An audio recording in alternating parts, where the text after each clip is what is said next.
Hello दोस्तों, आज की क्लास में हम कारक से संबंधित प्रश्नों को देखेंगे। तो चलिए आज की क्लास स्टार्ट करते हैं। पहले प्रश्न में हमसे पूछा जा रहा है, वह अगले साल आएगा, इस वाक्य में कौन सा कारक है। ऑप्शन हमें दिया गया है। ऑप्शन ए में अपादान कारक, ऑप्शन बी में दिया गया है संबंध कारक, ऑप्शन सी में दिया गया है अधिकरण कारक और ऑप्शन डी में दिया गया है कर्म कारक।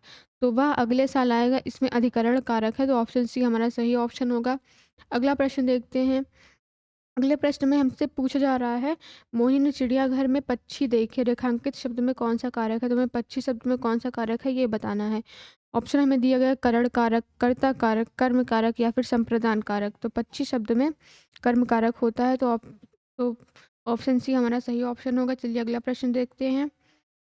अगले प्रश्न में पूछा जा रहा है, अधोलिखित में से किस वाक्य में संप्रदान कारक का प्रयोग है। ऑप्शन हमें दिया गया, मैंने अपने पिताजी को अस्पताल में भर्ती कर दिया। ऑप्शन बी में दिया गया है, अमेरिका से पाकिस्तान को आर्थिक मदद मिलती है। ऑप्शन सी में दिया गया है, तुम अपने काम को ठीक तरह से पूरा करो। ऑप्शन डी में दिया गया है, लेखक आजकल उपन्यास लिखने में व्यस्त हैं। तो हमें इसमें कौन सा क्या बताना है। हमें उस वाक्य को बताना है जिसमें संप्रदान कारक का प्रयोग हुआ हो। तो इसमें ऑप्शन बी जो दिया है, अमेरिका से पाकिस्तान को आर्थिक मदद मदद मिलती है, ये ऑप्शन हमारा सही ऑप्शन होगा। चलिए अगला प्रश्न देखते हैं। अगले प्रश्न में दिया है, से के द्वारा किस कारक का प्रसर्ग है। ऑप्शन हमें दिया गया है अपादान, करण या फिर संप्रदान या फिर अधिकरण। तो इसमें ऑप्शन बी करण हमारा सही ऑप्शन होगा। चलिए अगला प्रश्न देखते हैं। अगले प्रश्न में दिया गया है, आपादान कारक युक्त शब्द सॉरी वाक्य है। ऑप्शन ए में दिया गया है, शिकार ने खरगोश को मारा। ऑप्शन बी में दिया गया है, वह कुल्हाड़ी से वृक्ष काटता है। ऑप्शन सी में दिया गया है, माँ ने बच्चों को बुलाया। ऑप्शन डी में दिया गया है, छत से उतरती हुई लता मुरझा गई। तो इसमें आपादान कारक युक्त शब्द वाक्य में बताना है। तो ऑप्शन डी, छत से उतरती हुई लता मुरझा गई, ये ऑप्शन हमारा सही ऑप्शन होगा। अगला प्रश्न देखते हैं। इसमें दिया गया है, निम्नलिखित में अपादान कारक का प्रयोग किस विकल्प में नहीं हुआ है। ऑप्शन है, यमुना नदी हिमालय से निकलती है, बिल्ली छत से कूदती है, वृक्ष से पत्ते गिरते हैं, वह चूहे से डरता है। तो हमें बताना है किस वाक्य में अपादान कारक का प्रयोग नहीं हुआ है। तो जो ऑप्शन डी है, वह चूहे से डरता है, इसमें अपादान कारक का प्रयोग नहीं है, तो यह ऑप्शन हमारा सही ऑप्शन होगा। अगला प्रश्न देखते हैं, प्रश्न 7, से किस कारक का विभक्ति चिन्ह होता है। ऑप्शन दिया गया है अधिकरण, संबोधन, आपादान या फिर कर्म। तो जो से है यह आपादान विभक्ति का चिन्ह होता है, इसलिए ऑप्शन सी हमारा सही ऑप्शन होगा। अगला प्रश्न देखते हैं, प्रश्न 8, अन्य पुरुष एक वचन सर्वनाम का संप्रदान कारक बहुवचन रूप होगा। ऑप्शन ए में दिया गया है उससे, ऑप्शन बी में दिया गया है उनके, ऑप्शन सी में दिया गया है उनसे और ऑप्शन डी में दिया गया है उन्हें। तो इसमें ऑप्शन डी उन्हें हमारा सही ऑप्शन होगा। प्रश्न 9 देखते हैं, उससे आप सॉरी उससे अच्छे, आई थिंक यहाँ पे टाइपिंग मिस्टेक हो गई है।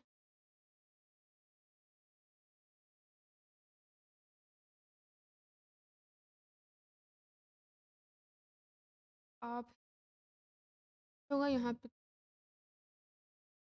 कौन सा कारक, क्या इसमें अधिकरण कारक है, क्या इसमें अपादान कारक है, क्या इसमें करण कारक है या फिर इसमें संबोधन कारक है। इसमें अपादान कारक है।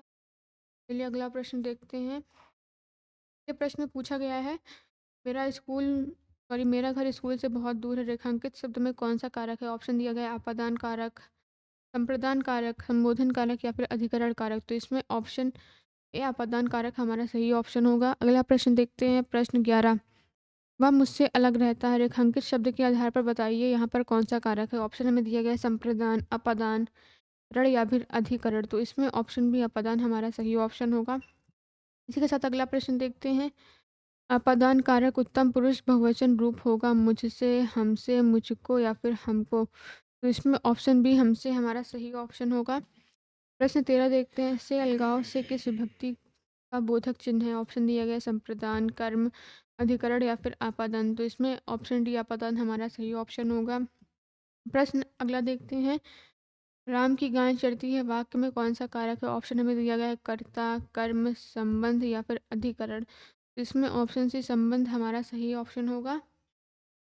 चलिए अगला प्रश्न देखते हैं, प्रश्न 15, माँ का लड़का कहाँ गया, उद्देश्य का विस्तार भेद लिखिए। ऑप्शन हमें दिया गया विशेषण, सार्वनामिक विशेषण, संबंध कारक या फिर वाक्यांश। तो इसमें ऑप्शन सी संबंध कारक हमारा सही ऑप्शन होगा।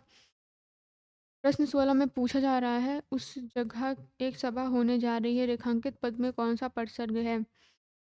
ऑप्शन दिया गया है करण, अधिकरण, संप्रदान या फिर अपादान। इसमें ऑप्शन बी अधिकरण हमारा सही ऑप्शन होगा। चलिए अगला प्रश्न देखते हैं। अगले प्रश्न में दिया है, मुख्य अतिथि के सम्मान में यह आयोजन किया गया है, इस वाक्य में रेखांकित शब्द में कारक बताइए। ऑप्शन दिए गया है अधिकरण, कर्ता, कर्म या फिर संप्रदान। तो इसमें ऑप्शन ए अधिकरण हमारा सही ऑप्शन होगा।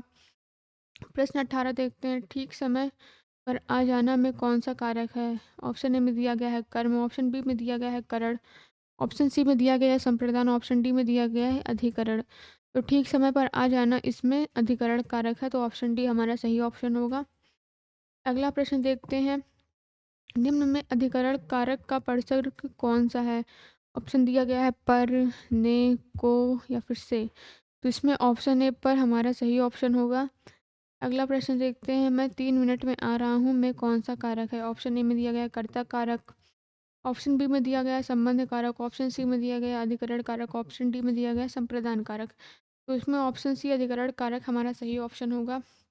अगला प्रश्न देखते हैं, कुर्सी पर मास्टर जी बैठे हैं, इस वाक्य में कुर्सी शब्द किस कारक में है? ऑप्शन हमें दिया गया है करण कारक, संप्रदान कारक, संबंध कारक या फिर अधिकरण। तो इसमें ऑप्शन डी अधिकरण कारक हमारा सही ऑप्शन होगा। प्रश्न 22 देखते हैं, माता पिता अपने बच्चों के लिए बड़ी मेहनत करते हैं, रेखांकित शब्द का अर्थ क्या होगा?